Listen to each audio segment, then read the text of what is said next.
जय भोलेनाथ। जय महाकाल। बहनों और भाइयों, आज का हमारा टॉपिक है कैसे भूत प्रेत मनुष्य को पकड़ लेते हैं और कब और कहाँ इनका अटैक इंसान पे होता है। तो भाइयों, आज इसके बारे में बात करेंगे। कई बार मैंने देखा है, मेरे पास आते हैं छोटे बच्चे और लड़कियां जो दोपहर में नहा धोकर सेंट लगाकर निकलते हैं, ख़ास तौर से गर्मियों की दोपहर में, या खुशबूदार पाउडर लगाकर। उन पर अटैक इसका ज़्यादा होता है। आजकल तो बच्चे मानते नहीं हैं, ख़ास तौर से लड़कियां खुशबूदार पाउडर लगाते हैं, सेंट लगाते हैं, जिसके कारण प्रेत उनके पीछे लग जाते हैं। जिनजिनात, सबसे ज़्यादा अटैक जिनजिनात का लड़कियों पर होता है। छोटे बच्चों पे भी इनका बहुत अटैक होता है। छोटे बच्चे दोपहर में दुकान से चीज़ खाते हुए जाते हैं, 12 से 3 बजे के बीच की बात मैं बता रहा हूँ आपको, तो उन पे भी इसका भूत प्रेत का अटैक होता है। हम बचपन में जाया करते थे तो माँ बाप हमें कहते थे कि चीज़ खाते हुए कभी नहीं आते। मैं गर्मियों की दोपहर की बात बता रहा हूँ आपको, 12 से और 3 बजे के बीच, कि दोपहर के भूत प्रेत भी होते हैं।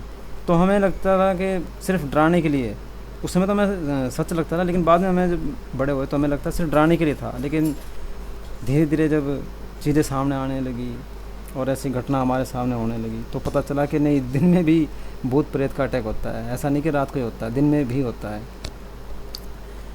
जिनको भूत प्रेत दिखाई देते हैं वो बस जल्दी से बता नहीं पाते। दोपहर 12 से 3 के बीच किसी भी शमशान या कब्रिस्तान के पास से लड़कियां सेंट लगा के जाती हैं, लड़के भी खुशबूदार पाउडर लगा के जाते हैं, तो उससे भी उनके पीछे भूत प्रेत लग जाते हैं, उनका अटैक हो जाता है।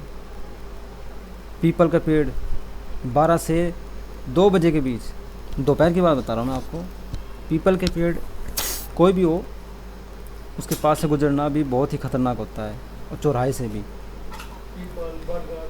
रात को तो होता ही है, रात को 12 बजे से 3 बजे के बीच कोई गुजरता है चौराहे से तो लोग अपना उतारा किया हुआ वहाँ रखते हैं, तो लोग जो गुजरते हैं वो चीज़ें उनके पीछे लग जाती हैं। तो भूत प्रेत लगने के बहुत से ऐसे कारण होते हैं, कोई एक कारण नहीं होता। मैं आपको एक सच्ची घटना बताता हूँ। मैं गुड़गांव ज़िले में रहता हूँ, तो गुड़गांव से हमें रेवाड़ी बुलाया गया। हरियाणा दक्षिणी इलाके में, हरियाणा के दक्षिणी इलाके में रेवाड़ी पड़ता है, और रेवाड़ी के एक मीरपुर इलाका है, तो वहाँ हमें बुलाया गया मई 2020 में। तो वहाँ में एक औरत थी, उसमें कुछ भूत प्रेत का असर हो रहा था काफ़ी दिन से, तो उस आदमी ने हमें बुलाया। हम उसके घर गए, तो घर जाके हमने देखा कि भाई वो औरत क्या करती थी कि दोपहर में नहा धोकर बाहर सेंट लगाकर और भाई खुशबूदार पाउडर लगाकर, जैसे अपने चाचा मामा के घर लोग जाते हैं आस पड़ोस में, बाद गांव में तो औरतें एक दूसरे घर जाती रहती हैं, ऐसे वो निकला करती थी। इसी दौरान कोई प्रेत उसके पीछे लग गया। खुले बाल करके जाना, सेंट लगा के जाना, हाथों में मेहंदी लगा के जाना, इस तरीके से वो काफ़ी दिन उसने ऐसा किया। तो जब हमारे सामने, जब हमने देखा, जब हमने ये पैरानॉर्मल एनालिसिस किया, उस पर हमने शक्ति से पता किया, तो हमने यही पाया कि नहा धोकर उसने सेंट लगाकर, खुशबूदार पाउडर लगाकर बाहर जाने जब जाया करती थी, तब ऐसा, उसके बाद ही उसमें तरह तरह की अजीब हरकतें होनी शुरू हुई। कभी कोई आदमी दिखता था तो कोई औरतें दिखती थी। तो इस तरीके से जो ही लगा के जाते हैं और सोचते हैं कि अब तो मॉडर्न टाइम आ गया है और भैया वैसा कुछ नहीं होता, भूत प्रेत तो सिर्फ ये दकियानुसी बात है, और ये तो सिर्फ बेवकूफ़ मानते हैं या विश्वास है, ऐसा नहीं है। बस फ़र्क इतना है, जिसके साथ घटना घटती है वही बता सकता है कि सच्चाई क्या है। बाकी तो लोग यही कहते हैं भूत प्रेत नहीं होते, कोई मानता नहीं है। लेकिन हाँ, उस घटना से ये हमने देखा कि दिन में भी भूत प्रेत लोगों को दिखाई देते हैं और लग जाते हैं।